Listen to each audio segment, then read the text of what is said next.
Sometimes the universe hums a lullaby you didn't realize was meant for you. Tonight we'll follow a path into the hidden history of Marceline the Vampire Queen, a story not of fear, but of quiet resilience, soft love, and the kind of memories that glow faintly like moonlight. This is not a tale of battles or crowns, but of how shadows can still cradle warmth, and how a song can outlast centuries. We want you to know before we begin that we truly love and care for you. We hope this story will hold you like a blanket, carrying you toward rest and gentle dreams. Before we step inside the tale, tell us, where in the world are you watching from and what time is it there? Now grab your coffee, find a comfortable place, and let's begin. Sometimes the world seems too quiet, as if the air itself is holding its breath. That was how it felt to Marceline in those early days, wandering through a place that had once been alive, now softened into silence. The buildings leaned like tired giants, their windows dark, their walls cracked as if the earth had whispered to them, "Rest now." And in that stillness a girl listened. She was young, yet her eyes carried the weight of knowing that she did not quite belong to the ordinary rhythm of things. One night, as the sky stretched wide and deep with velvet shadows, she heard it, a note drifting through the ruins, thin as a thread at first but steady, like someone plucking at the strings of a guitar far away. Marceline stopped where she was, her boots crunching against broken glass, and tilted her head. The sound was not like the rustle of wind or the cry of some creature in the distance. No, this was music, fragile, searching, yet warm. She pressed her hand against the cold bricks of a wall, as though the music might be hiding within the stones themselves. Every step she took brought her closer to it, though she couldn't see who or what played it. The city seemed endless, shadow piled upon shadow, yet the melody wound through like a candle flame refusing to die. Marceline didn't know why her chest felt tight as she listened. Perhaps it was because she had not heard such softness in so long. The world she knew was one of echoing halls and empty playgrounds, of streets too wide for her small figure, of nights where silence sat beside her like an uninvited guest. But this sound, this trembling ribbon of song, was different. It was alive. It was reaching for her. She followed it into a hollow building, its roof partly fallen, its windows gone. The moonlight slanted in through gaps, painting the floor with silver dust. And still the music lingered, though she saw no one there. Just the ruin, just the forgotten shells of chairs and tables, just her own small shadow stretching across the wall. She closed her eyes, and when she did, the sound filled her more clearly. It wasn't only something she heard, it was something she felt, humming deep in her bones, soft as a lullaby. She let herself sway to it, almost as though someone invisible was playing just for her. A thought came to her. Maybe the world remembers itself through music. Maybe even when everything looks broken, it carries songs the way trees carry rings. Marceline hugged her arms around herself and listened harder, as though by listening enough she might mend something in the air, something in herself. The tune was gentle, yet it had a sadness too. Like someone saying goodbye while still hoping to be remembered. She whispered into the night, "I hear you." Her voice cracked with shyness, but she wanted the ruins, the song, whoever or whatever was out there, to know she was listening. And for just a moment, just a flicker, the music swelled, as though answering back. Her small heart beat quicker, though not from fear.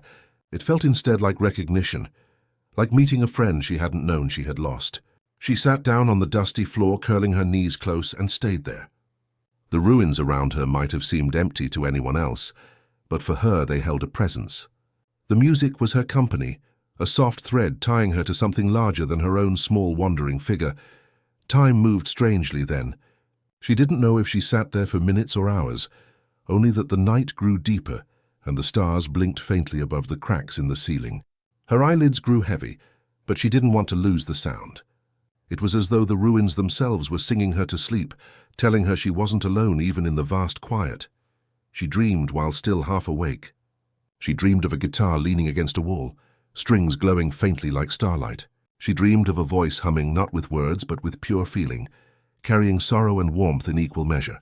She dreamed of herself one day joining that song, filling the ruins with her own echo, not to chase away the silence but to make peace with it.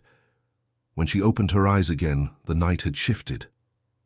The song had thinned, Almost gone now, but its memory lingered in her chest, like a spark refusing to fade. She pressed her hand there, just beneath her collarbone, and whispered, "Thank you." The ruins gave no reply. And yet, she felt answered. Marceline rose to her feet, brushing the dust from her skirt. The world outside was still broken, still scattered with shadows and empty streets, but she carried something with her now. A tune soft and unshakable living inside her, a reminder that even in the quietest, loneliest places, there could be music waiting, hidden like a seed. She stepped back into the open air. The moon hung low, its light cool against her skin. She began to hum, not the exact song she had heard, but something close, something her own. It was thin and uncertain at first, but it grew steadier with each note. She hummed to the stars, to the cracked pavement, to the wide dark sky. And though the ruins did not sing back this time, she carried the echo forward like a secret, like a promise. That night marked the beginning, though she could not yet know it. The music in the ruins was not simply a sound. It was a thread, a call, a mystery that would follow her across years and miles, shaping who she would become. For a young girl in a broken world, it was the first soft proof that she was not as alone as she had once believed. And so she walked on, humming quietly, as the universe leaned down and listened. Marceline wandered often in those days, her boots carrying her through streets where weeds broke the pavement, where windows sagged with emptiness. She was a child, but not like other children. Already her shadow felt longer than her years. She carried a quietness with her that came not only from the world around her, but from somewhere deeper, tucked away in her heart. The song she had once heard in the ruins lingered in her memory. Some nights she would hum fragments of it, though she never caught the tune quite right, and when she did, the shadows seemed to lean closer, listening. It was strange at first, how the air itself seemed to hum back at her. The sound wasn't clear like a voice, but more like a vibration in the walls, in the ground, in the still night. She would stop mid-hum, eyes widening, and whisper, "Hello?" The shadows would not speak, not in words, but they carried something, warmth, an echo, that told her she wasn't entirely imagining it. And that was enough. Loneliness is a heavy thing for a child to carry, and Marceline carried it quietly without complaint. She had no crowd of friends, no bustling home filled with voices, but the shadows humming faintly back to her songs softened the edges of solitude. They became a secret presence, something she could trust when the nights felt too big.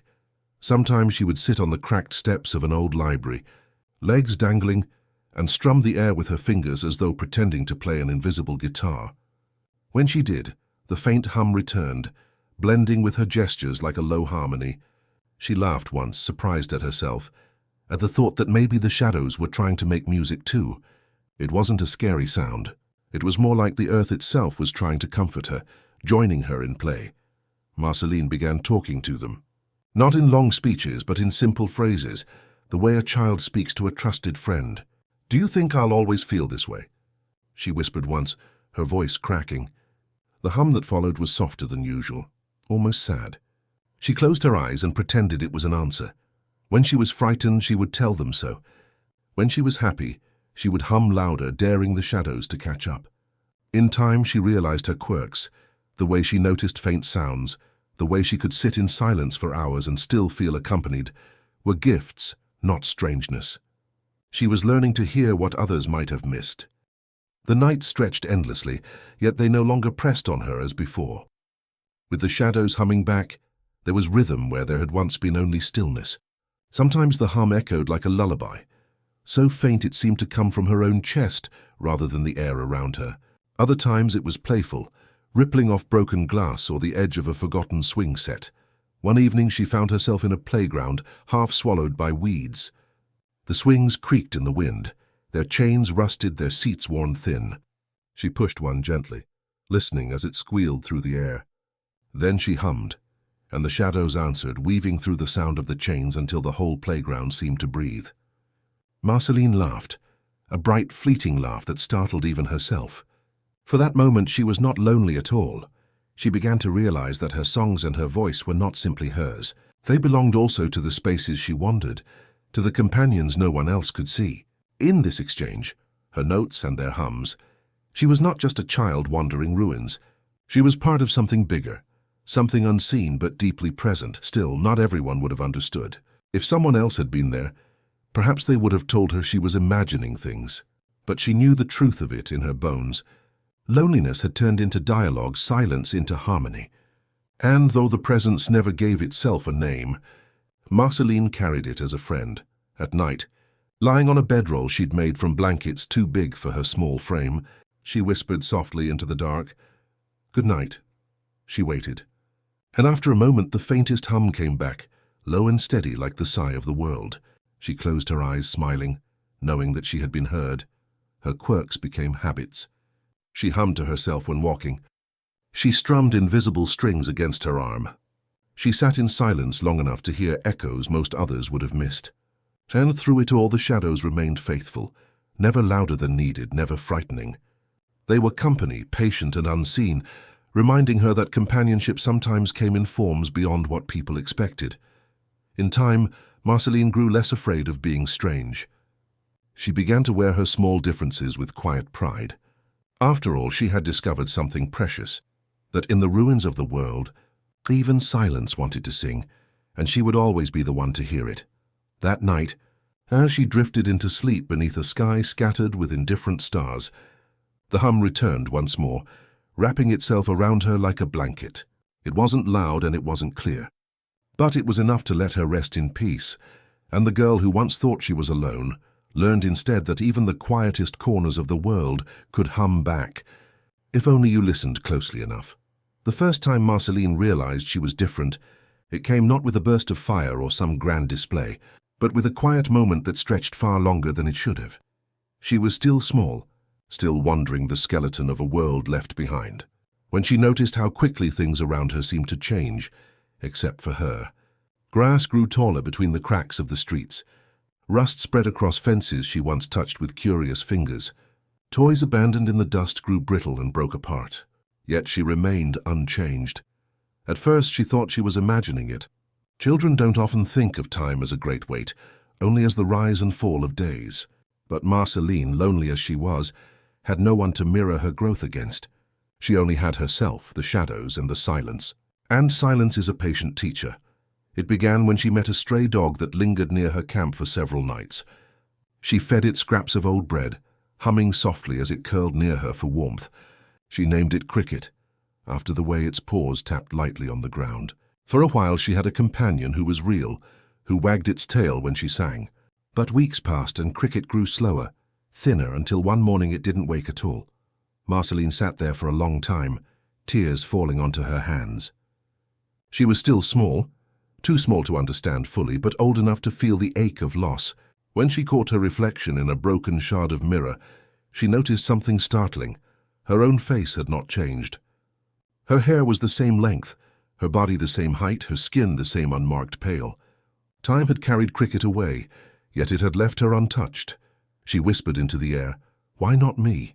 The shadows, faithful as ever, gave their low hum, but this time it didn't comfort her. It only deepened the mystery. From then on she began to notice more. The shoes she had worn for months never wore through, though she walked endlessly across broken streets. Scratches on her hands healed overnight. The dull ache of hunger lingered, but it never seemed to weaken her body the way she thought it should. And slowly she began to realize she was not moving with the world. The world was aging around her. This realization was not a celebration. It was heavy, like a stone pressing into her chest. Children often dream of being powerful, but Marceline only wanted what others had, someone to grow beside her, someone to share the passing of days. Instead, she found herself standing still while everything slipped away. Her first taste of forever was bitter. There was a day when she climbed to the rooftop of an old grocery store. She sat there, legs dangling, watching the horizon fade into evening. She whispered again, "Is this forever?" Her voice cracked, softer than the wind, but she meant every word. The shadows gave no answer this time. Even their hum fell silent, as though the weight of her question was too great. Marceline's powers began to show themselves in small ways. She could leap down from rooftops without harm, landing lightly as though carried by invisible hands. Her voice carried farther than it should, humming into places even she couldn't see. When she touched the broken strings of an abandoned guitar, the sound lasted longer than possible, echoing like memory itself. She began to test it, not with excitement, but with a strange caution. She pressed her hand against a candle flame and found it didn't burn. She wandered for days without food and still felt strong. She sang into the dark, and the dark seemed to bend closer, listening with reverence. Each discovery was not triumph, but confirmation. She was not like others. She might never be. One night she dreamed of cricket again, running through fields that no longer existed. In the dream she chased after him, laughing freely, but no matter how far she ran, she never grew tired, never slowed. When she woke, her chest ached with longing. It was then she understood that forever meant carrying memories longer than most, even when they hurt. But she also realized something softer. Forever meant she could remember those she loved in ways no one else could. She could hold them, not just in passing, but always. It was a small comfort, but comfort nonetheless. That evening, she sat with the guitar she had found, running her fingers across its dusty strings. The sound came out broken, clumsy, but she kept playing. She hummed along, weaving her voice with the vibrations. It wasn't perfect, but it was hers, and in that moment, she felt a strange calm wash over her. If forever was a gift and a weight, maybe music could be the bridge between them, a way to carry what she could not set down. The stars above blinked faintly like tired eyes. Marceline looked up and whispered, "If I can't change, then maybe I can sing instead. Maybe I can make it mean something." The shadows hummed again, gentler than ever before, wrapping around her like a lullaby. She closed her eyes, letting the sound settle in her chest. It was not an answer, but it was a promise, that even in forever, she would not be entirely alone. And as she drifted into sleep, clutching the guitar as though it were a lifeline, Marceline realized that her story would not be about power or fear. It would be about learning how to carry forever gently, without breaking beneath its weight. There was a place Marceline often returned to, even when her wandering carried her far. It was an old playground, half swallowed by weeds, where the swing set stood crooked and the slide leaned as if tired from years of holding children who would never return. The paint was chipped, the air smelled of rust, and yet to Marceline it felt like a sanctuary. Children had once filled this space with shrieks of joy, games of chase, laughter that rang brighter than bells. She had never known those voices in person, only echoes caught in the silence. When the wind stirred through the hollow tunnels, it almost sounded like giggles, and sometimes she pretended the playground was still alive, just hidden in time. One afternoon, as the sun dipped low, Marceline climbed the tallest structure, a faded jungle gym. From there she could see far across the ruins of the neighborhood, rooftops buckling, trees pushing through cracked streets. But in the middle of all that emptiness, the playground seemed to wait for her, as though it had chosen her as its only audience. She sat at the top, her small legs dangling, and whispered, "You're lonely too, huh?" And for a moment she felt it answer, not with words, but with the faintest creak of the swing chains swaying without wind. It wasn't frightening. It was familiar, like the shadows that hummed. The playground, too, seemed to keep her company. That night she returned with her guitar. She strummed its stubborn, rusty strings, letting sound bounce between the slides and tunnels.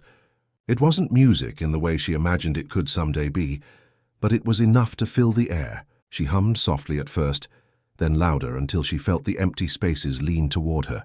The shadows hummed back, blending with the metallic echoes of the swings. In that chorus, the playground no longer felt abandoned. It was as though her voice painted the silence with color, making the world gentler, if only for a while. It was on one of these evenings that Marceline met her first true companion, a boy no older than her, wandering just as aimlessly. His clothes were torn, his face thin, but his eyes lit up when he heard her singing. He stepped carefully onto the playground as though afraid to break the spell. "Is it yours?" he asked, nodding toward the music still lingering in the air. Marceline hugged the guitar closer. "Kind of. Do you like it?" He smiled, small and shy. "It sounds like home." She didn't know his name then, but she knew something important. He understood. They spent hours together on that playground, talking softly, sharing scraps of food, taking turns pushing each other on the swings. For the first time in a long while, her laughter wasn't answered only by echoes.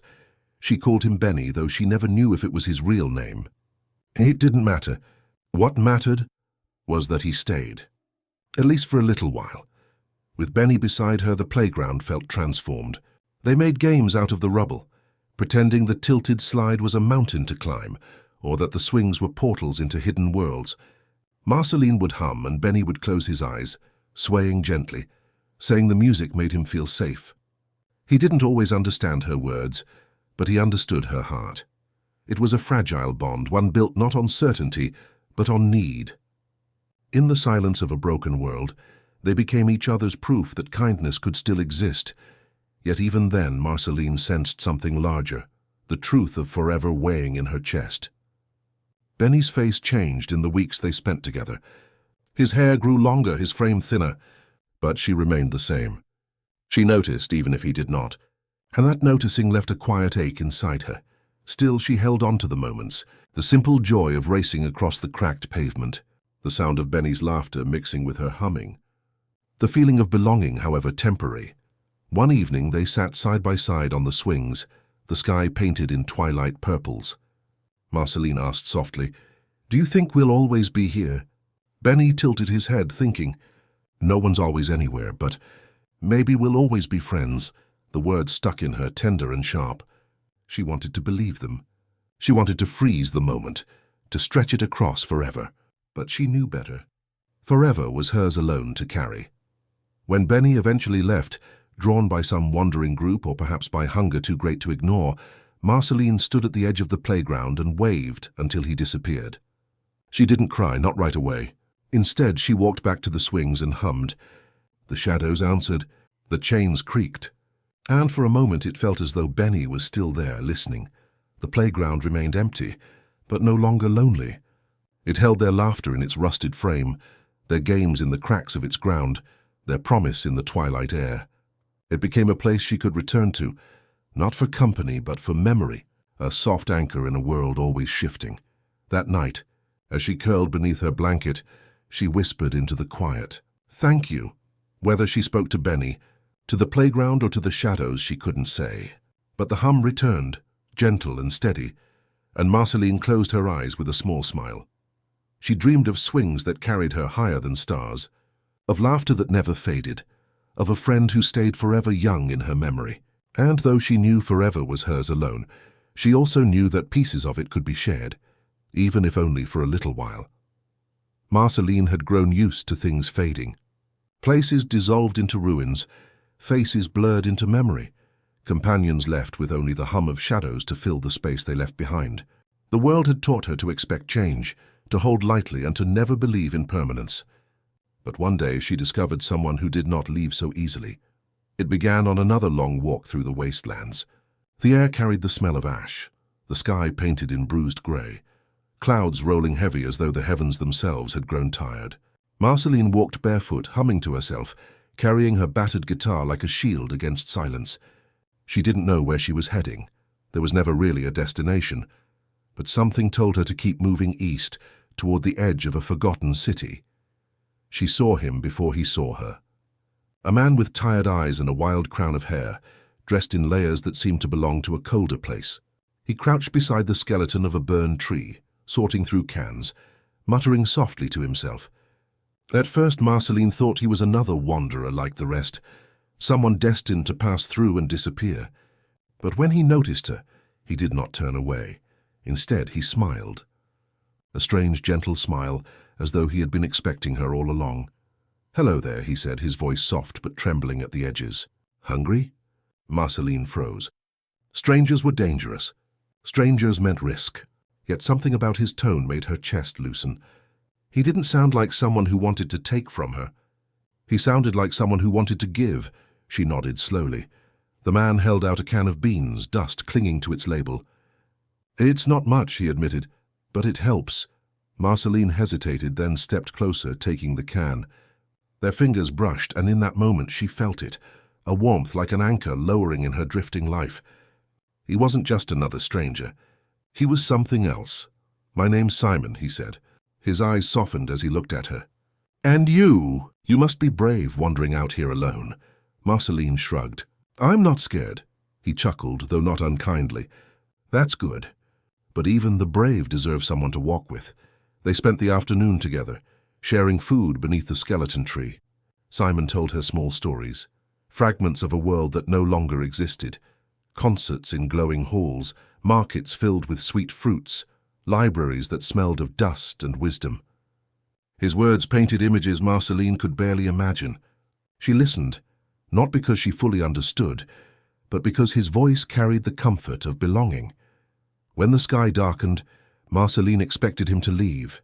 Everyone left, but instead, Simon built a small fire and gestured for her to sit beside it. He handed her a piece of bread, stale but warm, and asked, "Do you like music?" Marceline's heart stirred. She hugged her guitar close. "Here's the only thing I like." "Then play," he said. "I'll listen." And he did. As Marceline plucked out trembling notes, Simon watched her not with impatience but with quiet awe. He didn't correct her mistakes or laugh at her clumsy strumming. He simply listened, nodding as though every sound mattered. In that moment, Marceline felt something she hadn't felt since Benny, the weight of being seen. That night, she fell asleep beside the fire. For the first time in years, she didn't wake to emptiness. Simon was still there, humming softly to himself, tending the flames. The days stretched into weeks. Wherever Marceline went, Simon followed. He carried her when she grew tired, sang to her when nightmares stirred, told stories when silence grew heavy. His tenderness was strange in such a broken world. It was almost like finding water in a desert. She didn't know why he stayed, but she began to trust that he would. One evening, while they walked through an abandoned subway tunnel, Marceline asked the question that had been pressing against her chest.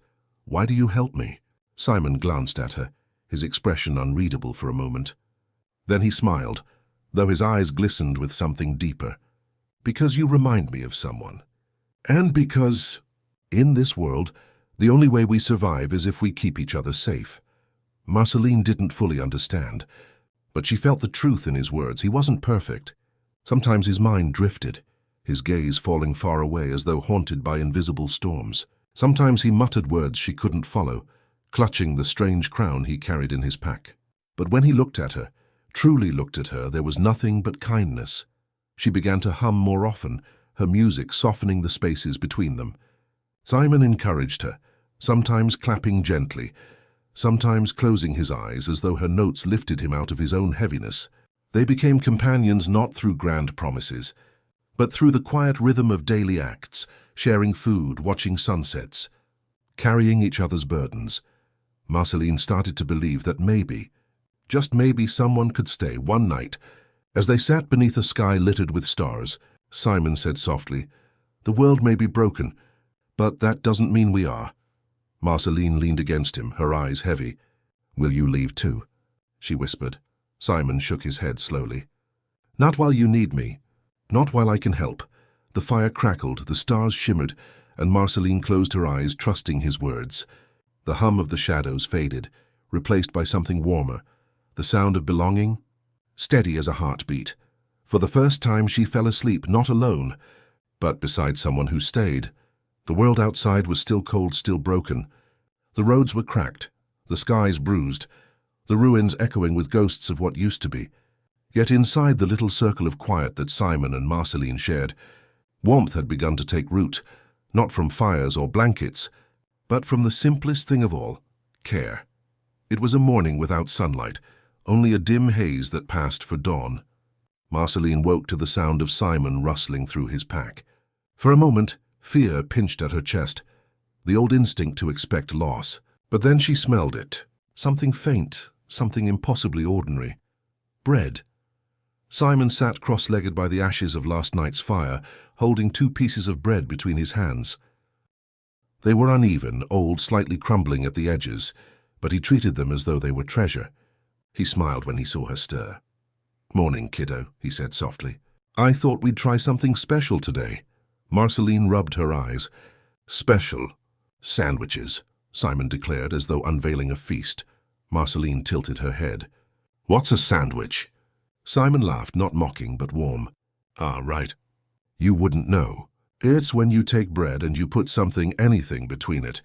Cheese, meat, vegetables, if you're lucky. It's comfort, really." He handed her one of the bread slices, then carefully opened a small tin of beans.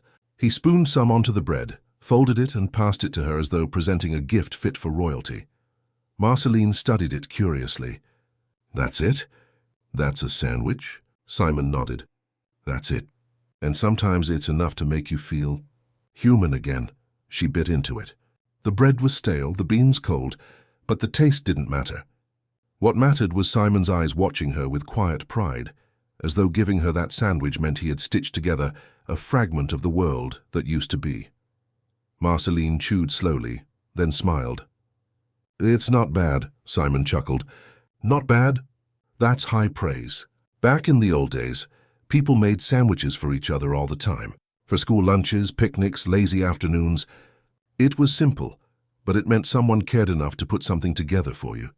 She thought about that, staring down at her humble meal. Care was not something she had seen much of. People looked after themselves or they vanished. But here was Simon, making food out of scraps, not because he needed it, but because he wanted her to have it. As they ate, Marceline noticed the way Simon hummed quietly under his breath, the way he brushed crumbs off her lap without a word, the way he seemed to find light in the smallest things. It made the ruins feel less heavy, as though the world wasn't only about endings. Later, as they walked through a half-collapsed grocery store, Marceline picked up a cracked jar of peanut butter. She turned it over in her hands, squinting at the faded label. "What's this?" she asked. Simon's eyes lit up. "Peanut butter! Oh, if only we had jam. We could make a peanut butter and jelly sandwich. Classic, sweet and salty, soft and messy. Every kid's favorite." Marceline grinned. "Sounds weird." "I want to try it." Simon ruffled her hair. "One day we will. I promise it wasn't just the food. It was the ritual. The way Simon made an ordinary act feel like a sacred one. The way he turned scraps into offerings, meals into memories. For Marceline, each sandwich became more than bread and beans.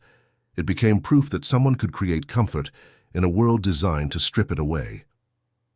One evening, after a long walk through the ruins, they sat beneath a broken billboard. Simon laid out their food, bread, beans, and a single shriveled apple he had found. He cut it carefully, dividing it into uneven halves, giving Marceline the larger piece without hesitation. "Why do you always give me more?" she asked. "Because you're still growing," Simon replied with a gentle smile. "And because seeing you eat makes me happy." Marceline stared at him, her throat tight. She didn't have words for the warmth that spread through her chest. So instead, she lifted her half of the apple and offered it to him. "Then you should eat too. You're skinny." Simon chuckled, but he accepted the slice. They ate in silence, side by side, the apple tart and sweet, the sky above them turning from purple to black. That night, Marceline dreamed of kitchens she had never seen, families she had never known, laughter over plates of food she could barely imagine. She dreamed of warmth, of belonging, of sandwiches that never ran out. When she woke, Simon was already awake, stirring the fire, humming softly. She curled closer, resting her head on his shoulder. "Simon," she murmured, half asleep. "Yes, Marcy." "Will we always have sandwiches?" Simon smiled, his voice tender and steady. "As long as I'm here, we'll always have something to share." The world beyond them remained harsh, but within that promise Marceline found a shelter stronger than walls. The ruins could not take that from her. Not while Simon stayed. There are objects that hold more than weight, they hold echoes. Marceline didn't know that yet, not until the day she found the guitar. The world was quiet around her, a quiet that wasn't peace but absence, the kind of silence that made every step sound like an interruption. She and Simon had wandered through an abandoned house, the walls leaning, the air stale. Marceline was small then, still more child than not, her boots scraping softly against cracked tiles. She drifted behind Simon, following his steady steps, her eyes scanning the wreckage as if it might whisper secrets. And then she saw it, tucked in the corner of a room where the ceiling had caved. A guitar, its wooden body scratched, one string missing, the rest loose and sighing with every movement of air. She stopped, transfixed. Simon turned when he noticed her pause. "What is it?" Marceline pointed. "That thing." He stepped closer, then smiled, his glasses catching a glint of pale light. "Ah, a guitar. What's it for?"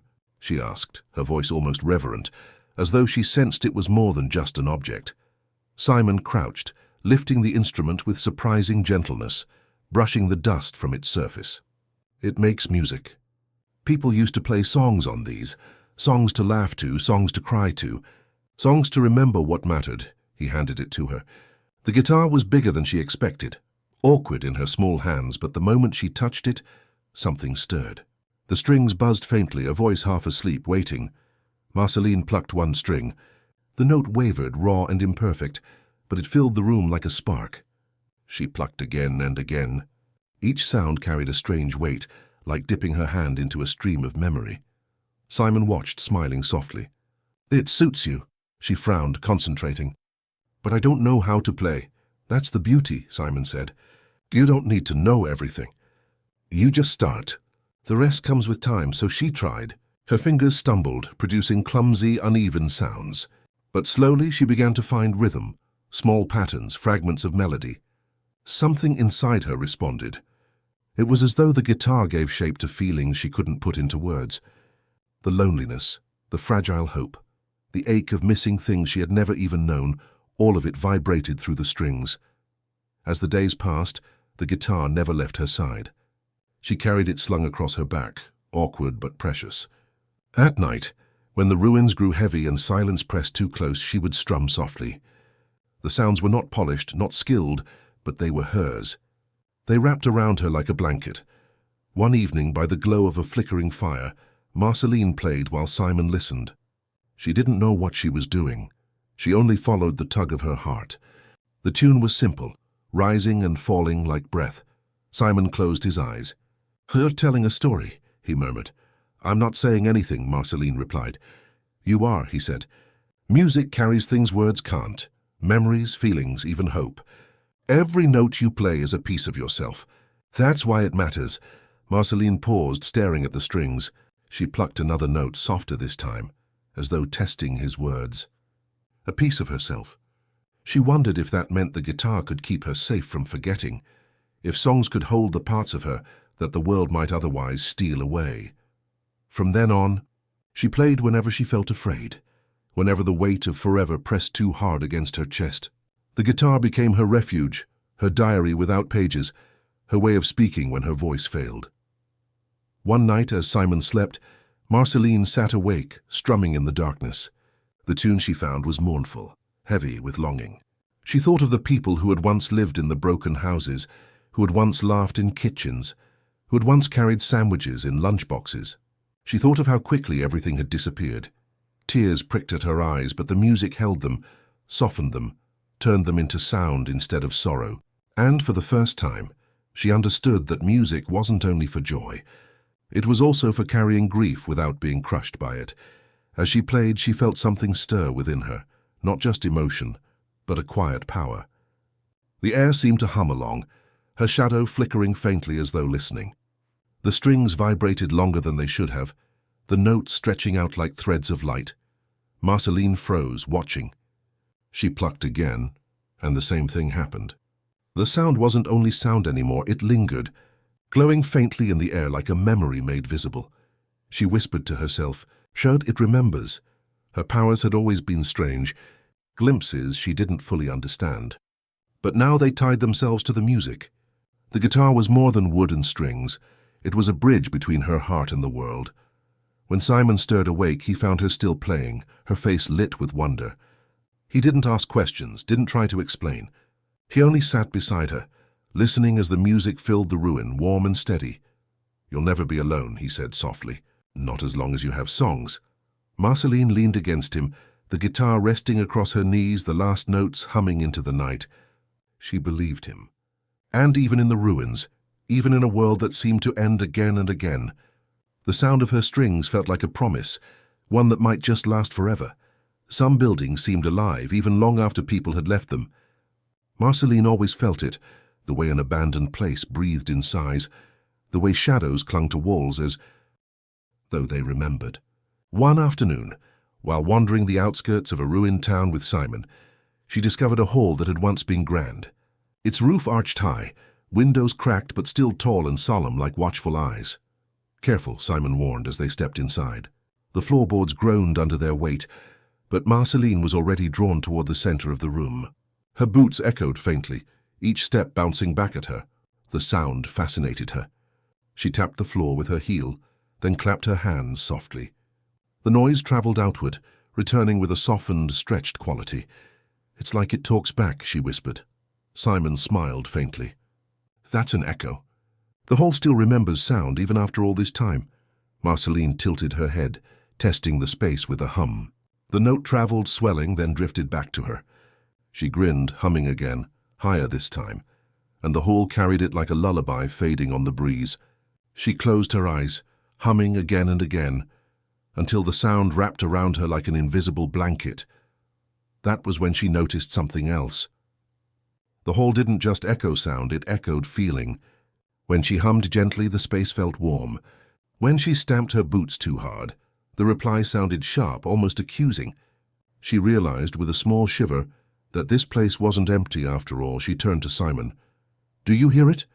Not just the echo, it's like... It knows." He adjusted his glasses, gazing into the shadows. "Sometimes silence does that. It listens better than most people ever did." Marceline nodded slowly. She sat on the cracked floor, pulling her guitar into her lap. She strummed one soft chord, letting the sound rise into the air. The hall responded with a long, tender sigh. She strummed again, slower this time, and the echo came back like a voice trying to comfort her. For hours she played and listened. She didn't fill the space with endless noise. She left room, long pauses, waiting for the hall to answer. She began to learn that music wasn't only about making sound. It was also about listening to the reply, even if that reply came from silence. At first it was only a game. But then she started to hear more. Beneath the echoes, she imagined whispers, faint traces of the lives that had once filled this room. Children running, laughter, a song sung together, maybe long ago. She couldn't prove it, but her heart felt it. Every note she played carried something back to her, not just sound, but emotion. That night, as they camped in the corner of the hall, Simon asked her, "Why do you play the pauses more than the notes?" Marceline leaned against her guitar, thoughtful. "Because that's when I hear it. That's when it tells me things." Simon raised a brow. "What does it tell you?" She shrugged, a small smile tugging at her lips. "That I'm not the only one who misses things." Simon didn't argue. He only reached out, patting her shoulder gently. The days that followed deepened this strange connection. Marceline began to practice listening not just in halls but in people, or rather, in Simon. She noticed the way his voice faltered when he spoke of the old world, the way he paused before certain memories, the way his sighs carried the weight of loneliness. She realized she didn't always have to ask questions. Sometimes silence, paired with listening, said more than words ever could. One evening, while Simon sat quietly cleaning his glasses, Marceline strummed a soft tune. She left long spaces between chords, waiting for the hall's gentle echoes. Simon looked up, his eyes tired but kind. "That song," he said quietly. "It feels like you're letting the world speak with you." Marceline smiled shyly. Maybe it is. She didn't know then that empathy often begins not with speaking but with listening. Listening to echoes, to silences, to the small things people carry but never say aloud. Weeks passed. The abandoned hall became a kind of sanctuary. Marceline played for it and it always answered. She began to shape her songs not only from her own heart, but from what she thought the hall longed to remember. Gentle tunes, lullabies of what once was. She imagined she was singing for the ghosts, giving them comfort. And slowly something shifted inside her. She realized she could feel others more deeply when she gave space for their echoes. She didn't have to fill every silence with her voice. She could let the world answer back in its own time. One night, as she lay curled in her blanket, the stars filtering faintly through broken windows, she whispered into the darkness, "Thank you for listening." The hall hummed back, soft and steady, like a friend reassuring her. And Marceline, small but growing, fell asleep knowing that even ruins could keep secrets safe, and even silence could teach her how to care. Some nights the sky itself felt heavy, as though it had forgotten how to shine. Marceline remembered standing on the roof of a broken building, staring up, waiting for a star to peek through the clouds. None did. The world below her seemed just as dim, ruined streets, hollow windows, silence pressing against her chest. Simon was inside, resting by the faint glow of a lantern. But Marceline wasn't tired. She hugged her guitar to her chest, breathing in the cool air, and whispered to herself, "If the sky won't give me stars tonight, maybe I can make my own." She strummed a chord, soft, wavering, and let it drift outward. The sound lingered like a spark before fading. She played again, a gentler tune, a melody so fragile she thought it might dissolve in the night air. Yet when she looked around, something seemed different. The glass shards on the rooftop caught the faintest flickers of moonlight, scattering them in tiny gleams. It was small, almost nothing, but Marceline's music seemed to call them to life. She strummed again, slower, and the gleams twinkled as though answering her song. It wasn't magic in the loud, obvious way. It was subtle, delicate, light stitched to sound, memory stitched to feeling. She closed her eyes and leaned into it, playing until the night itself felt softer. When Simon climbed up to check on her, he paused. His weary eyes caught the shimmer on the rooftop, the way her notes seemed to fill the air with something more than sound. He didn't speak at first, only listened. Finally he asked, "What are you trying to play?" Marceline smiled faintly. "I'm making stars." Simon tilted his head. "Out of a guitar?" She nodded. "Out of a song. If I can't have them in the sky, maybe I can make them here." Simon didn't laugh, didn't tell her it was silly. Instead, he sat beside her and let the music wash over him. His silence told her everything. He understood. From then on, Marceline began to weave stars into her songs, not real ones, but ones that lived in feelings. Whenever she strummed, she tried to let light thread through the notes as though kindness itself could sparkle, and slowly the world responded. Once, while wandering through a shattered marketplace, she sang under her breath, her voice low and steady. A small group of birds, fragile survivors of the ruined world, fluttered down from the rooftops, gathering near her feet. Their feathers caught the dim glow of dusk, and for a moment the air shimmered. She laughed softly, whispering, "See, even they like stars." Another time, Simon confessed in a quiet moment, "Your songs make me feel like I'm not carrying this weight alone." Marceline didn't answer with words. She only strummed a slow, hopeful tune, letting the notes surround him like a warm night. That was enough. The gift of stars in a song wasn't only for her. It was something she could share, a light that traveled through music, reaching anyone who listened with an open heart. But Marceline also realized something deeper. The stars she made weren't only about beauty. They were about kindness. Her music carried the softness of her spirit, the decision she had made not to grow bitter, even when the world gave her reasons to. Each note became a promise. I will keep shining even when the sky does not. One evening, as twilight draped the ruins, she sang a lullaby while Simon dozed nearby. The melody was simple, almost childlike, but threaded with tenderness. As she played, she imagined her song floating upward, filling the sky, lighting spaces that real stars could no longer reach. She imagined it wrapping around lonely hearts everywhere, people she would never meet, reminding them that gentleness still existed. For the first time in a long while, she felt less alone. Later, when Simon stirred, he whispered groggily, "That song. It felt like light." "Like a lantern," Marceline smiled, tucking her guitar closer. "Good? Then maybe I really did make stars." Simon placed a hand on her shoulder, his voice heavy with quiet admiration. "You made something even better. You made hope." The words settled deep inside her. Hope wasn't loud, wasn't blinding. It was small, flickering, like the sparks her songs seemed to scatter. But in the dark, even the smallest light mattered. As the weeks turned to months, Marceline carried this discovery everywhere she went. Her music no longer belonged just to her. It became a way to keep others warm, even in silence, even in shadows. And though she was still young, still learning, she had already found something extraordinary, the ability to place stars inside a song, and to offer them as gifts to anyone who needed them. That night, before drifting to sleep, she whispered into the quiet air, "Wherever you are, I hope you find your stars." The world answered with a hush, almost like a sigh of relief, and Marceline, cradled in her blanket, smiled as though she could already see the sky filling up with lights, some real, some hers, all shining softly forever. Loneliness, Marceline learned, was not a sudden crash. It was slow, like the fading of a song whose last notes stretched thin and delicate before falling into silence. Some days it felt like a shadow that lingered too long, trailing her footsteps even in daylight. She had Simon, yes, but his mind was slipping further each season. His gentle words came less often, tangled sometimes with confusion. And when his eyes grew distant, She felt the quiet weight of being the only one fully awake in a world that still slept. There were choices in that loneliness. She could have curled herself into anger, sharp, protective, a wall against hurt. She had seen others in the ruined lands do the same. Survivors hardened themselves, turned bitter, made cruelty into a shield.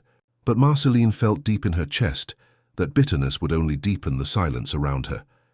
One evening, as the wind rattled broken shutters, she sat on the floor of a hollow house. Her guitar leaned against the wall untouched. The temptation to turn cold pressed against her like ice. Why care if the world is so empty? She wondered.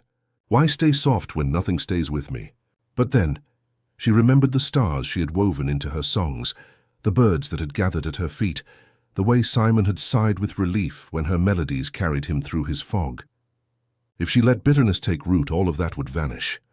The stars would go out. Marceline lay back, staring at the cracked ceiling, and whispered, "I don't want to disappear into anger." Her own voice sounded fragile, almost like a child's vow. "I want to stay." Kind, it wasn't easy. Kindness often felt heavier than anger. Anger could burn quickly, leave her feeling powerful for a moment. But kindness was slower, quieter. It asked her to carry herself with patience when she wanted to give up. Still, she sensed that kindness was the only choice that kept her whole. The next morning, she tested that choice. She found a stray dog, its fur matted, limping near the ruins of an old park. It snarled when she approached, teeth bared. Her first instinct was to walk away, to protect herself from rejection. But instead, she crouched low, humming softly, letting her voice carry warmth instead of fear. The dog paused. Its growl faded. Inch by inch, it led her closer, until its head finally rested against her hand. In that moment, Marceline felt a gentle truth ripple through her. Tenderness could reach places that anger never would. She kept practicing. With Simon, when his mind was clouded, she chose to smile instead of sigh. With strangers on the road, when suspicion shadowed their faces, she offered food before words. With herself, on the loneliest nights, she played lullabies even when no one else could hear them. Staying gentle didn't erase the loneliness, but it gave it shape, like waves against the shore. Each act of softness carved something lasting inside her, a reminder that love was still possible in ruins. There was a night, deep into one winter, when the cold bit sharper than usual. Marceline sat near a dying fire, pulling her blanket tight. She felt the loneliness creep close, whispering, "Why try?" For a long time she sat with it, listening. Then she picked up her guitar, fingers trembling, and strummed a single trembling note. Her voice followed, shaky at first, then steadier. "I'll stay soft, even when it's hard. I'll stay light, even in the dark." The fire seemed to crackle in time with her words. And inside, something unfurled, a quiet courage, not loud, not grand, but steady. Simon, half asleep, stirred and murmured, "That's a good song." Marceline blinked back tears. "Thanks. It's the only way I know how to keep going." The memory of that night stayed with her. It was proof that softness was not weakness. It was endurance. It was strength hidden in tenderness, the choice to nurture when the world had forgotten how. As the seasons turned, Marceline began to carry herself differently. Her laughter, when it came, was soft but real. Her eyes, though shadowed by history, still held warmth. People she met along the way, rare wanderers, weary survivors, noticed it. Some even said, "You're not like the others, you're gentle." Marceline would only smile, shrugging as though it was nothing, but inside she knew it was everything. Staying gentle was not something the world had handed her. It was something she had chosen, again and again, against the silence, against the loneliness, against the urge to harden, and each time she chose it, a star lit quietly inside her. One more light to carry through the dark. That night, before sleep claimed her, she whispered a promise into the quiet air. "No matter how long forever feels, I'll keep my heart soft." And in the hush that followed, it seemed the night itself bent close, holding her in agreement. Morning came without the sun. At least that's what it felt like. The world awoke, but the sky held no light, only a soft, endless grey that seemed to stretch in every direction. It wasn't frightening, not quite. It was more like being caught in a dream that forgot how to wake. Marceline walked through the stillness with her guitar slung on her back. The ground felt soft beneath her feet, as if the earth itself had become a memory. Her shadow moved slowly, stretched thin and sometimes flickered. like it wasn't entirely sure it belonged to her anymore. She wondered if she had wandered into some place between the past and the present, between what had been and what would come. There was no clock to measure time, no sun to mark morning from evening. Only her breath steady, the quiet thrum of her heart and the soft hum of a melody rising unbidden in her throat. She sang gently. Light or not, the day still starts. Even shadows carry hearts. Her voice felt like it reached farther than usual, bouncing off unseen walls, lingering in the mist. And when the last note faded, she thought she heard something humming back. It was faint like an echo from another world, a whispering tone low and gentle threading through the grey. Marceline tilted her head, listening harder. It wasn't Simon, she knew that. It wasn't the wind either, it was something in between, some dream thread tangled with her own song. She followed it. Her feet carried her past houses that weren't quite whole, their roofs hovering slightly above the walls, their windows half transparent. She passed trees with roots fading into the earth like watercolor bleeding into paper. The entire world seemed only partly there, like memory caught between being remembered and forgotten. Marceline reached an open field where the grass shifted between colors, sometimes green, sometimes gold, sometimes not there at all. She stood still and listened again. The hum returned, weaving around her, soft and tender. For a moment she imagined it was the voice of the world itself, trying to remind her that even broken mornings still held music. She sat in the grass, or what felt like grass, and pulled her guitar forward. Fingers brushed the strings, and she let the hum guide her, weaving her own melody around it. The sound was haunting but strangely comforting, like singing with someone who wasn't visible but deeply present. As she played, memories rose uninvited. Her mother's smile, a lullaby long forgotten. Simon's laughter when he remembered something clearly. The dog she had once soothed in the ruins, all of it drifted past like soft lanterns in the mist. For the first time, Marceline realized that this in-between world wasn't just strange, it was a mirror. It was her own heart laid out across a landscape, fragments of the past, shifting truths, moments not yet fully understood. The missing sun didn't mean light was gone. It meant she was learning to see differently. Hours, or perhaps no time at all, passed as she played. And when finally she let the last note rest, the hum faded into silence. The world around her grew still again. Marceline whispered, "Thank you," though she wasn't sure who she was thanking. Maybe the dream, maybe herself. When she rose, the ground felt firmer beneath her feet. The houses seemed less transparent, the trees more rooted. The sky remained grey, but it no longer felt empty. It felt calm, like a blanket pulled gently over the world. Walking back toward where she thought Simon might be waiting, she carried the sense that the morning without a sun had given her something small but precious, the knowledge that even in strange, unreal places, she could create her own light. That evening, when Simon stirred from uneasy sleep, she sat close by and played one of the melodies she had learned in the grey world. He looked at her, eyes glassy but soft, and said, "It sounds like morning." Marceline smiled. "It is, in a way. And though the sun hadn't risen, and maybe never would in the way it used to, the world still felt alive in its quiet, dreamlike way." She held on to that as she drifted to sleep herself, humming softly into the night. No sun above, but still we rise. Even in grey, love opens eyes. And the world, caught between past and present, seemed to hum along, rocking her gently into rest. The world was quieter than usual that day, as if it had chosen to hold its breath. Marceline walked through the crumbled streets with her guitar slung across her back, her boots kicking up little clouds of dust. The grey sky hung low, pressing gently against the horizon. She thought of how Simon sometimes stared into nothing, as though he was searching for a memory that had slipped through his fingers. And maybe that's why she noticed the small voice first, because it was not silence, but a fragile sound trying to exist inside it, a hum high, soft, wavering.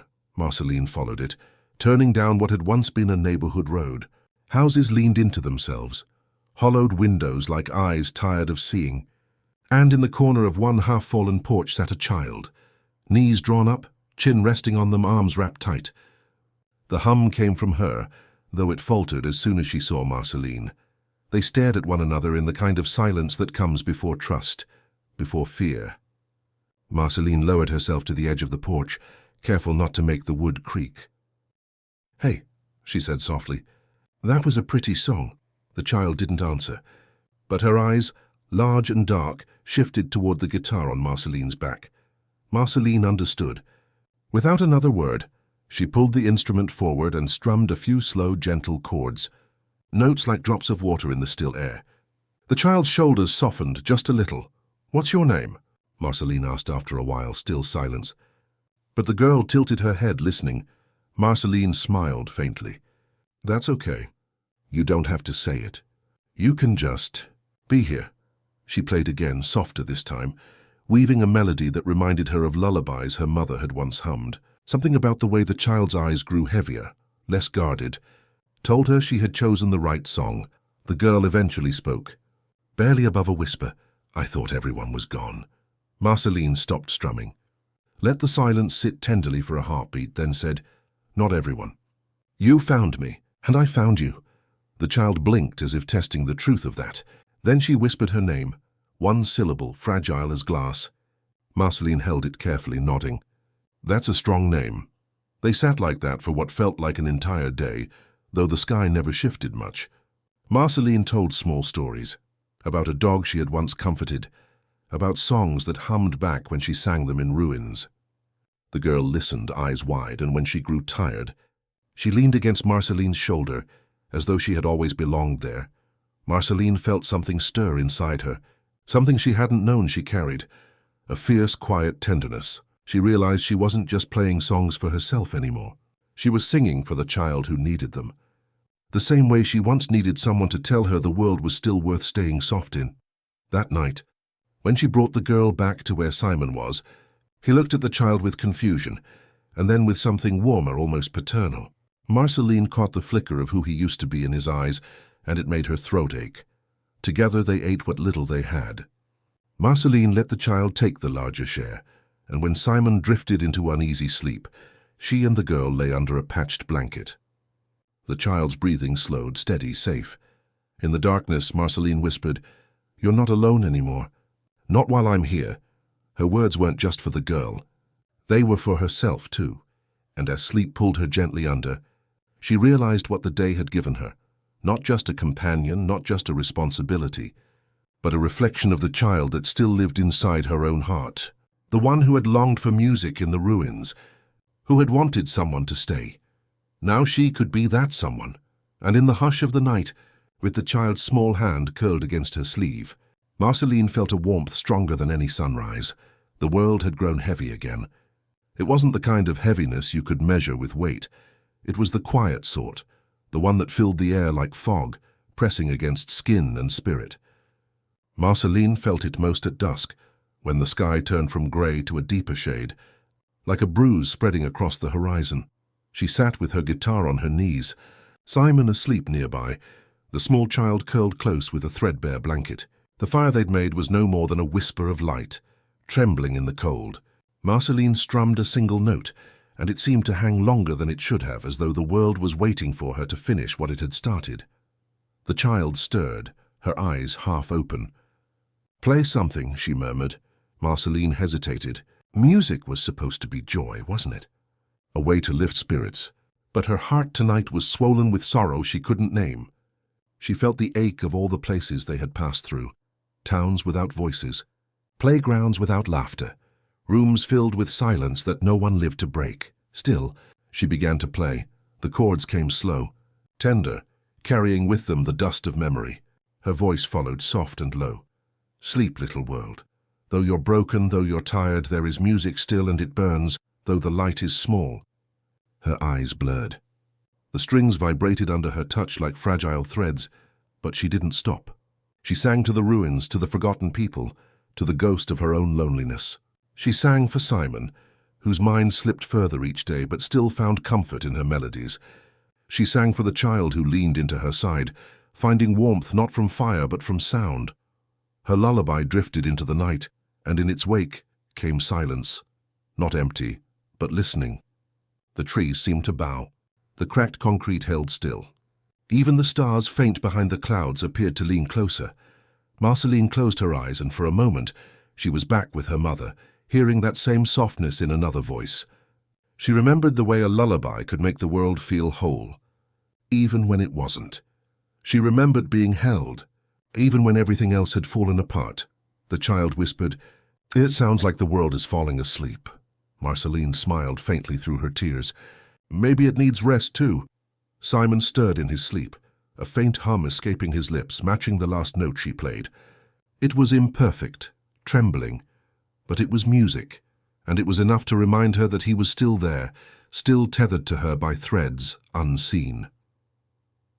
When the song ended, she sat in the hush that followed. The child's breathing deepened, her body sinking into safe slumber. Simon shifted but did not wake, his face softened by the glow of fading firelight. Marceline looked up at the sky again. No stars broke through the heavy veil of cloud, yet she felt as if the world had heard her. Maybe it had even answered in its quiet way. She whispered almost to herself, "Even if everything else is gone, I'll keep singing. Until it's not so lonely anymore." The guitar rested across her lap, her fingers still tingling from the strings. She leaned her head back, letting her own body drift slowly into the edge of sleep. Her last thought tender and steady, that sometimes the only way to hold a broken world together was to sing to it, to soothe it like a child, until it dreamed of healing. And so Marceline, with her lullaby, gave the night a softness it hadn't known in years. The world did not answer in words, but in silence that felt for once like peace. The ruins were colder than usual. A wind moved through empty buildings, rattling loose shutters and carrying with it the scent of stone and dust. Marceline walked quietly, the child trailing just behind her, Simon leaning against his staff with a slow, careful rhythm. The world around them seemed hollow, like an instrument left unplayed for too long. They hadn't planned to stop, but sometimes places had their own pull. Marceline felt it as they crossed into what had once been a marketplace. Stalls leaned into each other, broken signs dangling by rusted chains, scraps of fabric fluttering in the air. And yet, beneath all that silence, she sensed something alive, a faint whimper. The child froze, clutching Marceline's sleeve. Marceline raised a hand, her ears sharpening to the sound. It was small, fragile, hidden, like something the world had forgotten but couldn't let go of entirely. She followed it through the skeleton of stalls until she found a corner shadowed by collapsed wood. There, curled tight in a nest of cloth, was a dog. Its fur was thin, its body trembling with hunger and fear. Eyes too tired to beg still flickered up at her. The child whispered, "It's going to die." Marceline knelt slowly, letting her guitar slide from her shoulder to the ground. She didn't reach out yet. Sometimes kindness needed patience. Her voice, soft as breath, filled the space instead. "Hey, little one. You're not alone." The dog whimpered again but didn't move. Marceline reached into her pack and pulled out a crust of bread, then another, softer piece she'd been saving for the child. Without hesitation, she broke it in half and placed it gently near the dog. It sniffed, hesitant, then stretched its thin neck forward and began to eat. The small sound of chewing was louder than the wind, carrying a fragile hope. Simon shuffled closer, watching with tired but tender eyes. "Even now," he murmured, his voice quaking, "you find ways to care." Marceline looked up at him, then back at the dog. "If we don't," she said softly, "then what's the point of being here at all?" The child knelt beside her, eyes shining, and offered a tiny scrap of her own share. "Here," she whispered. "You can have mine too." Marceline's chest ached at that, this small act echoing her own. Kindness spreading like a ripple, unseen by the world but alive between them. The dog ate slowly, then curled against the fabric again. Marceline reached out this time, brushing her fingers lightly across its head. Its eyes closed, not in fear but in trust. They left a piece of their food behind, enough for the dog to live another day. No one would ever know. No one would sing songs about it. But as they walked away, Marceline felt lighter. It was the kind of act that stitched the world together quietly, one thread at a time. Later, as they camped in the hollow of a broken building, the child leaned against her and whispered, "That was like a gift." Marceline asked, "To who?" The child thought for a moment. "To the dog, to us, to the world." Marceline smiled faintly, her heart swelling with a warmth she hadn't realized she needed. "Yeah," she said, "to the world." That night, as she played a gentle tune on her guitar, Simon hummed along, eyes half closed. The child curled close beside her, whispering the last of her wakefulness into Marceline's sleeve. And Marceline thought, maybe kindness didn't need to be grand or seen. Maybe it was enough that it existed, quiet as a song in the ruins, shaping the world in ways no one could measure. Her melody drifted upward, slow and steady, as if carrying that truth into the night, that the smallest kindness could hold the heaviest worlds. There were no houses left in the ruins, no doors that opened warmly, no windows that glowed with firelight. What remained were broken walls and hollow shells of what had once been safe places. And yet, as Marceline sat with her guitar across her lap, she thought, maybe we can build something here anyway. It began with a single note. A low hum rising from her chest, drifting into the cold air like smoke. The child looked up, tired but curious. Simon adjusted his scarf, watching with eyes that carried both sorrow and trust. Marceline plucked a string, then another, weaving them together into a sound that stretched beyond stone and shadow. Slowly, the emptiness around them changed. It didn't repair the walls or mend the broken wood, but it filled the cracks with warmth. The child closed her eyes and leaned back, as if the ground itself had softened. Simon let out a shaky breath, lowering himself to sit beside her, the burden on his shoulders easing just a little. "This place feels different," the child whispered. Marceline smiled faintly, her fingers continuing their steady rhythm. "That's because we're making it ours." The song grew gentle, carrying echoes of lullabies she barely remembered from her earliest days. Notes that spoke of comfort, of hands that once held her, of voices that promised safety. She shaped them into something new, a melody not just for herself but for all of them. And slowly, the camp became a home. The fire they'd built flickered in rhythm with her strumming, shadows dancing like friendly figures on the broken walls. The air seemed to hold warmth longer than usual. Even the wind outside softened, carrying the tune as if reluctant to let it go. Simon leaned his head back against the stone. "It feels almost like—" He hesitated, then finished softly. "Like being inside again." Marceline looked at him, her heart catching. She knew what he meant. Not just a room with walls, but a place where hearts could rest. The child curled into her side, small fingers brushing the edge of her coat. "Is this what a house feels like?" she asked. Marceline paused, the strings vibrating under her hand. She thought of the places she had wandered, the ruins she had slept in, the loneliness that had followed her like a shadow. And then she thought of this moment, 3 souls sharing warmth under a fractured roof, bound together by something invisible. "Yeah," Marceline said softly, stroking the child's hair. "This is a house, not made of wood or stone, but of songs." The child smiled drowsily, nestling closer. Simon's eyes glistened in the firelight, though he said nothing. His silence spoke louder than words, gratitude filling the space between notes. As the night deepened, Marceline's song shifted, sometimes a lullaby, sometimes a hum, sometimes just the quiet rhythm of her hand, brushing the strings. It wasn't perfect, but it was alive, and in its imperfection, it carried the truth of their bond, that they had each other, and that was enough to build something that lasted. When the fire finally dimmed, they all remained close together, the melody lingering even as silence returned. The walls might crumble, the world might fade, but in that circle of warmth they had made a sanctuary, a house built of songs, a home carried in the heart. And as Marceline lay back, the guitar still resting against her, she thought that maybe she had found a way to keep the world from feeling empty. Not by fixing it, but by filling it with music, with kindness, with the kind of love that needed no recognition. Her last thought before sleep was simple, soft and true. We can live here, even if only for tonight. There are nights when the past refuses to stay quiet, nights when even the stars feel like they are humming the same song you once heard long ago. For Marceline, it came as a whisper, soft as dust carried by the wind, reminding her of voices she thought she had forgotten. She sat by the dim light of a fading fire, her guitar resting across her knees. The strings were silent, yet the air was thick with memory. The child slept nearby, wrapped in Simon's coat, while Simon himself sat across from her, staring into the coals as if they were pages of a book only he could read. Marceline tilted her head, listening. It wasn't just the crackle of firewood, it was the sound of footsteps that no longer walked, laughter that no longer echoed. She remembered a tune hummed to her when the world felt too heavy. She remembered the weight of loneliness softened by Simon's voice. "Do you ever—" she began, her words hesitant. Hear them too? The people who aren't here anymore? Simon looked up slowly. His eyes were tired, but behind them was something deeper, a tenderness that hadn't been erased by time. All the time, he admitted. Sometimes I wonder if it's them speaking. So just me trying to keep them close. Marceline strummed a single note, letting it fade into silence. Does it matter? He smiled faintly, sadness tugging at the edges.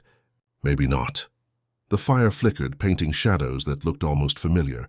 For a moment, Marceline saw her younger self running through the halls of places that no longer stood, chasing light, chasing comfort, chasing anything that felt like home.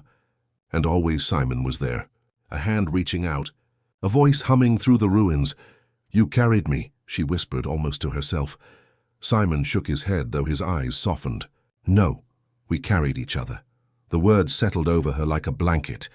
She thought about all the times she had clung to his presence, and all the times he had looked to her for a reason to keep moving forward. They were bound together, not by survival alone, but by something quieter, something that lived in the spaces between words. In the songs they didn't always sing aloud, Marceline played another note, then another, until the melody rose gently into the night. It wasn't one of her usual songs. It was slower, quieter, shaped from fragments of memory. Simon closed his eyes, listening, and for a while the years between them seemed to disappear. The child stirred, half asleep, and murmured, "What song is that?" Marceline smiled. "An old one, a whisper of the old days." The child nestled closer into the coat, soothed by the sound, and drifted back to sleep. As the night deepened, Marceline felt the edges of time blur. She remembered walking through abandoned cities, Simon's voice steady beside her. She remembered the loneliness before him, and the small miracle of not being alone after. She remembered songs hummed against the cold, lullabies for two survivors in a world that seemed to have forgotten them. The whispers of those days lived on, not as ghosts to haunt her, but as quiet reminders that she had been loved, guided, and seen. That she was not just the sum of her powers or her immortality, but also the tender human moments that had carried her through. Simon opened his eyes again, his voice low and fragile. "You'll remember me, won't you, even when I'm gone?" Marceline's hand froze on the strings. She looked at him, her throat tightening. "You're not gone." "Not yet." He nodded slowly, but there was a knowing in his gaze, the kind of knowing that made time feel shorter and love feel sharper. She pressed her fingers to the strings again, sending out a final soft note into the night. "I'll always remember you," she said, her voice steady. "Even when the world forgets, even when I forget myself, you'll still be there, in the songs, in the whispers." Simon smiled, and for the first time in a long while he looked at peace. The fire burned low, the stars leaned in closer, and Marceline felt the night hold them gently, as if even the sky wanted to remember. The whispers of the old days lingered, not as sorrow, but as love that could never truly fade. There are dreams we keep hidden, fragile, private, folded away like old letters. For most of her life, Marceline had carried them quietly, tucked beneath her songs, between her laughter and her loneliness. But now, as she wandered through a meadow of broken stone and wildflowers that had crept back into the ruins, she felt something different. Her dreams wanted to be seen. The child ran ahead, chasing a butterfly that glowed faintly in the twilight. Simon followed at a slower pace, his scarf trailing, his footsteps uneven but steady. Marceline lingered in the middle, her guitar strapped to her back, her eyes tilted toward the sky. It was a sky she had known all her life, and yet tonight it looked new. The stars didn't just shine, they pulsed, as if echoing the beat of a hidden song. Marceline felt it deep in her chest, a rhythm that belonged not just to the universe but to her. She sat down on a fallen stone, pulling the guitar into her lap. For a moment she simply held it, breathing in the quiet, letting the weight of memory and hope rest in her hands. Then she began to play. The first notes were soft, hesitant, like a secret shared. Then they grew, carried by the night air, weaving into something larger than herself. The child stopped chasing the butterfly and turned, eyes wide with wonder. Simon, weary and quiet, paused and listened, his shoulders easing as the sound reached him. Marceline wasn't just playing music, she was making her heart visible. Every note shimmered like light, painting the meadow with shapes that were more than sound. The butterfly hovered near her, wings glowing brighter as if the music fed its flight. The stars above seemed to lean lower, listening, reflecting her song back in faint pulses of silver. And then something extraordinary happened. The air itself began to shimmer. Faint images bloomed around her, born of memory and feeling. She saw herself as a small child clutching Simon's hand. She saw laughter in empty halls, sandwiches shared in silence, the comfort of a lullaby hummed in the ruins. She saw moments of loneliness too, but they no longer stung. They blended into the music as part of the whole. The child gasped softly. "It's like your dreams are real." Marceline smiled, continuing to play. "Maybe they've always been real. Maybe we just couldn't see them until now." Simon's eyes glistened as he whispered, "You're showing us your heart." And it was true. Her dreams, once hidden, once too tender to speak aloud, were now visible, glowing around them in fragile shapes of light and sound. They were not perfect. Some trembled, some blurred, some carried sadness. But they were alive. Marceline's fingers danced across the strings, steady and sure. She felt her own strength, not in power or immortality, but in the courage to share herself openly. She realized that this was what her journey had been leading to. Not battles, not victories, but the ability to turn her inner world into something others could touch. The child moved closer, settling at her side, leaning against her as if to soak in the warmth of the song. Simon lowered himself onto the stone beside them, his presence quiet but steady, his face soft with awe. They sat together like that for a long time, wrapped in music and memory, surrounded by dreams made visible. As the final notes drifted into the night, the images faded slowly, like lanterns dimming. The stars returned to their usual glow, the meadow to its quiet state. But the feeling remained, the certainty that what had been shared would never be lost. Marceline rested her hand on the guitar, breathing deeply. "I used to think dreams were just for sleeping," she said softly. "But maybe they're meant to be lived, to be seen." Simon nodded, his voice tender. "And you've given us that gift." The child yawned, curling against Marceline's side, already drifting toward sleep. Marceline wrapped an arm around her, pressing a soft kiss to her hair. The night held them gently, the meadow silent once more. And for the first time in a long while, Marceline felt no need to hide any part of herself. Her heart was visible, and it had been received with love. She closed her eyes, whispering into the quiet, even in ruins. Dreams can live, and the stars, faintly pulsing above, seem to whisper back, always. There are nights when the sky feels alive, as if it has been watching all along. Marceline had always suspected that the stars carried memories, that their light was less about burning and more about keeping. Tonight she felt it more than ever, the certainty that above her stretched a tapestry of every bond she had ever made, every song she had ever sung, woven in light that would never fade. She lay back on the grass, her guitar resting on her stomach, the air cool against her skin. The child slept nearby, curled beneath a blanket, while Simon sat quietly, his hands folded, his eyes reflecting the faint glow of constellations. The ruins around them were hushed, softened by moonlight. The world felt fragile and infinite at once. Marceline strummed a chord, letting it hum into the silence. The note lingered, rising into the sky, and for a moment she imagined it becoming a thread among the stars. Each sound, each memory, added to the great pattern above. Her thoughts wandered backward, carried by the music. She remembered the first song she had ever made up as a child, humming to herself in the emptiness of abandoned halls. She remembered sandwiches shared with Simon, the way kindness tasted in a ruined world. She remembered the first time she had played her guitar and felt it speak back to her, not with words but with echoes of her heart. Every memory glowed within her, not sharp and painful anymore, but softened like starlight. Simon's voice was low, almost hesitant. "Do you ever think they're listening?" "The stars, I mean." Marceline smiled faintly, plucking another soft note. "Yeah, sometimes I think they've been keeping track for me. All the things I thought I'd lost, they've been holding them." The sky above shimmered, the stars steady and endless. Marceline felt their presence like quiet companions, patient and kind. She thought of the friends she had made along the way, faces that came and went, some staying, some fading. She thought of her younger self, lonely but stubborn, carrying her songs like lanterns through the dark.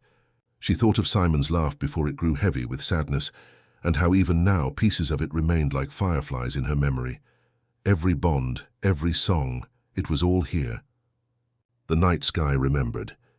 Marceline played softly, not for the meadow, not even for Simon or the child, but for the stars themselves. Her music was a thank you, a whisper of gratitude for keeping what she could not always hold. The sound drifted upward, and she imagined it joining with countless other echoes, forming constellations of memory. A star for her first friend, a star for her first song, a star for every small kindness that had carried her through. Simon lay back slowly, his body tired but his spirit listening. "It's beautiful," he murmured, "how it all connects, how it never really leaves us." Marceline glanced at him, her heart tender. "Yeah, even when people go, even when places fall apart, the sky keeps the song alive." The child stirred in her sleep, rolling closer, her tiny hand brushing against Marceline's leg. Marceline reached down, covering it gently, steadying the dream that carried her. The night deepened, but instead of feeling heavy, it felt full. Every shadow carried memory. Every glimmer of light held something she thought she had forgotten. Marceline closed her eyes, letting the music fade, but inside her the stars continued to sing. She realized that her life, with all its quiet joys and aching losses, had been one long song. And even if she stopped playing, the sky would hum it forever, she whispered, more to herself than to anyone else. Nothing really disappears, does it? It just changes shape. Simon's voice was soft, almost like a lullaby. And sometimes it becomes more beautiful than before. They fell into silence again, lying beneath the sky that remembered for them both. Marceline breathed deeply, her heart swelling with both sorrow and gratitude. She thought of her mother's lullabies, faint but eternal. She thought of laughter echoing down ruined hallways. She thought of herself, standing at the edge of loneliness and choosing, again and again, to stay gentle. All of it was here, painted in the stars. When she finally drifted toward sleep, she felt no fear of forgetting. The night sky would hold her memories until she was ready to sing them again. And in that trust she surrendered, the grass cool beneath her, the stars warm above her, her song still alive in the air. The night sky remembered, and so she could rest. Strings are fragile things. They can fray, they can break, they can hum until silence swallows them whole. Yet in Marceline's hands, the strings of her guitar became something more than wood and wire. They became a lifeline, stretched across years and faces, reaching further than her own long life could ever walk. That evening, as the child still slept soundly, and Simon sat quietly carving something small into a piece of driftwood, Marceline felt a stirring deep inside. She lifted her guitar, brushing her fingers gently across its surface. The strings hummed as though they already knew what she wanted to say. Her first note rose like a question, trembling in the air. Then another joined it, steady and low like an answer. Slowly a melody formed, not sad, not entirely joyful either, but something in between. It was a song of connection, of invisible threads binding her to every person she had ever cared for. She remembered the first time Simon had taught her that kindness mattered more than survival. She remembered the child's laughter chasing butterflies through broken streets. She remembered the quiet presence of friends who had come and gone, leaving their echoes in her chest. Each memory tightened the string, not in tension, but in strength. Every note she played was woven into something larger, a fabric that stretched across time. Simon looked up from his carving, his face softened by the melody. "You always find a way to make it sound like you're talking to someone," he murmured. Marceline gave a faint smile. "Maybe I am. Maybe I'm talking to everyone at once." Her fingers moved with care, coaxing sound that was tender and resilient. She thought about how love, when left unspoken, still leaves marks. How a song, even if forgotten, still lingers in the air of the places it was once sung. The meadow filled with her music, but more than that, it filled with a sense of endurance. These strings, her voice, her heart, they weren't just hers anymore. They belonged to everyone she had shared them with. The child stirred, opening her eyes halfway, the melody lulling her back into half-dream. "Don't stop," she whispered before drifting again. Marceline's chest ached softly, but not with pain, with the weight of knowing that what she carried would outlast even her. Perhaps that was her true power, not immortality, not strength, But the ability to stretch love across distances it had no right to cross, to keep it alive in the softest of ways. She imagined her song weaving through the ruins, slipping into cracks in old buildings, curling around sleeping strangers, brushing the leaves of trees that grew where cities had fallen. She imagined it being carried by wind, caught by stars, held in the memory of rivers, even when her hands would one day grow still, even when silence seemed to claim her, the strings would keep vibrating somewhere. Love was not meant to stay locked inside. It stretched forever. Simon closed his eyes, letting the sound wash over him. A faint smile touched his face, the kind of smile that belonged not to the present, but to every gentle memory that had kept him alive. Marceline felt her throat tighten. She leaned into the final chords, letting them ring out, steady and clear. She didn't force them to last. She let them fade, knowing that fading wasn't the same as disappearing. The child shifted again, murmuring in her sleep, clutching at Marceline's knee as though tethered by the song itself. Marceline rested her free hand gently on her small fingers, keeping the bond alive without words. When the last sound drifted upward, Marceline whispered to the night, "Even if they forget me, the strings will remember." The stars shimmered faintly, as if nodding in quiet agreement. For a long while, she sat in the stillness, her guitar silent against her chest. She thought about how her songs were less about melody and more about truth. They were promises disguised as music, threads stretched so far that even loss could not sever them, and in that understanding Marceline smiled, her eyes closing.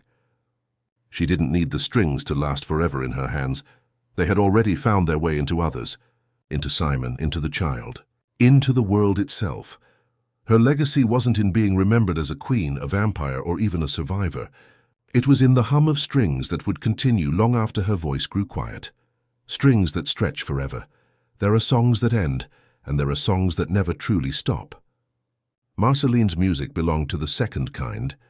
It lingered in the quiet air long after her fingers stilled, carried by memory, by echo, by the soft persistence of love. That night, the meadow was still. The child had fallen asleep against her side, curled close as though her dreams depended on the warmth of Marceline's presence. Simon sat nearby, head bowed, his slow breathing marking the rhythm of a rare, peaceful rest. Marceline looked up at the stars. They seemed older than ever, but also closer, like they were leaning down to listen. She thought of all the songs she had played, silly ones, sad ones, the kind that made her laugh so hard she had to stop strumming, the kind that made her cry without even realizing tears had come. Each one had been a piece of her life, scattered across years, gathered again in moments like this. Her guitar rested in her lap, the strings cool beneath her fingertips. She strummed once very lightly, and the note floated upward like a sigh. It was not meant to wake anyone, not meant to hold attention. It was simply meant to exist. Somewhere in the ruins of cities she once wandered, she imagined faint echoes of her song still clinging to the walls. Somewhere in the forest, birds might hum fragments without knowing where the tune came from. Somewhere in the silence of someone else's loneliness, her melody might arrive like a friend. She had never asked for immortality, but she realized now that this was its gentlest form, not the endless weight of days, not the ache of watching others fade, but the knowledge that her songs had taken root in places she would never see, that her love stretched beyond her body, her time, her voice. The child stirred, murmuring in her sleep. Marceline brushed a strand of hair from her forehead. "Go on dreaming," she whispered, almost to herself. "I'll keep singing for you even when you can't hear me." Simon shifted too, mumbling something incoherent, his old hands resting against the grass. Marceline felt her heart swell at the sight of him, the man who had taught her to be gentle when the world begged for cruelty. She thought of every kindness he had offered, every song they had shared, and knew that his presence was already part of the music she carried. Her mind drifted to the past, to playgrounds where laughter echoed against broken swings, to sandwiches shared when food was scarce, to nights spent staring at skies that refused to answer. And through it all the music had been there, threading her life together. She strummed again, humming softly now. The tune was simple, almost childish, but it carried weight. It carried memory. It carried her. The stars seemed to shimmer in response. Perhaps it was only her tired eyes, but she liked to imagine they recognized the melody, that somewhere out in the great quiet beyond, her song had already reached them. She didn't need applause. She didn't need anyone to call her a queen or a hero. All she needed was this, the gentle truth that somewhere someone might still be listening even after she was gone. The meadow was hushed but not empty. It was filled with every echo of love that had ever passed between them. Between her and Simon, her and the child, her and the countless faces that had drifted through her long story. Marceline closed her eyes. She let her head rest back, her voice barely more than a whisper. Somewhere, I'm still singing. The words weren't a promise, not even a hope. They were simply true. Her guitar hummed once more, the final note carrying into the night, fading yet never vanishing. In the silence that followed, Marceline felt peace. Not the kind that ends, but the kind that continues, soft and steady, like a lullaby that hums itself. And in that stillness, the world seemed to breathe back. The trees shifted gently. The air cooled. The stars blinked above her. She smiled faintly, knowing the song had gone on without her, and that was enough. Somewhere she was still singing.